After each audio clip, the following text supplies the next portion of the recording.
పరీక్షలు అయిన తర్వాత నలుగురు యువకులు ఓ చిన్న హోటల్లో ఓ చిన్న పార్టీ చేసుకున్నారు.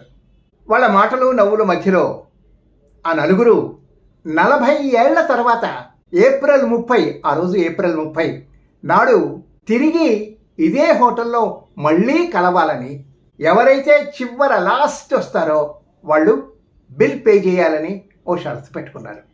వాళ్ళ మాటలు విన్న వెయిటర్ 40 సంవత్సరాల తర్వాత నేను కూడా బతుకుంటే మీ నలుగురిని కలుస్తాను అంటూ నవ్వుల మధ్యలో చెప్పాడు. 40 ఏళ్ళు గడిచిపోయాయి.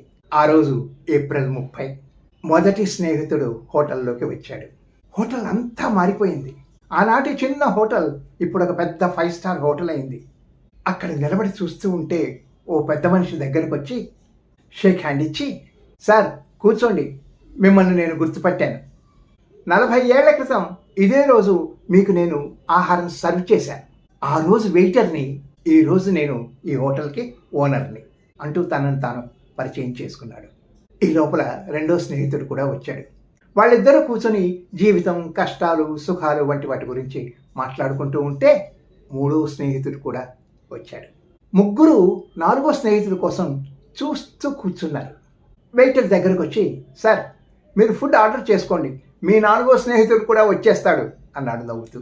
ఆహారం తెప్పించుకున్నారు. నాలుగో స్నేహితుడి కోసం ఎంతసేపు వెయిట్ చేసినా రాలేదు. బరువైన గుండెతో ఆ ముగ్గురు డిన్నర్ పూర్తి చేసుకున్నారు. నాలుగో స్నేహితుడు లేకుండానే చివరికి బిల్లు కట్టే సమయానికి కూడా నాలుగో స్నేహితుడు రాలేదు. భారమైన హృదయంతో బిల్ కట్టడానికి కౌంటర్ దగ్గరికి పోతూ ఉంటే కౌంటర్లో ఉన్న మేనేజర్, సార్ మీ బిల్ పూర్తిగా చెల్లింపబడింది అన్నాడు. ముగ్గురు ఆశ్చర్యపోయారు. నెమ్మదిగా హోటల్ బయటికి నడిచారు, నాలుగో స్నేహితుడి గురించి ఆలోచిస్తూ. అప్పుడే ఒక పెద్ద గవర్నమెంట్ కారు వాళ్ళ ముందు వచ్చి నిలబడింది. అందులోంచి ఓ యువకుడు దిగి ఆ ముగ్గురి కాళ్ళకి దండం పెట్టుకున్నాడు. మా నాన్న ఒక స్కూల్ టీచర్, నన్ను చాలా కష్టపడి చదివించి డిస్ట్రిక్ట్ కలెక్టర్ని చేశారు. కానీ దురదృష్టవశాత్తు 1 నెల క్రితం ఆయన చనిపోయారు. ఆయన పోతూ మీ నలుగురు గురించి, మీ స్నేహం గురించి, ఈ ఏప్రిల్ 30వ తేదీ మీరు కలవడం గురించి అన్నీ చెప్పారు. మీరు డిన్నర్ పూర్తి చేసిన తర్వాత మీ బిల్లు చెల్లించమని కూడా నాకు చెప్పారు. ముఖలిత హస్తాలతో మా నాన్నగారు ఇప్పుడు లేరు, కానీ ఆయన చేసిన ప్రామిస్ని తీర్చడం కోసం నేను వచ్చాను.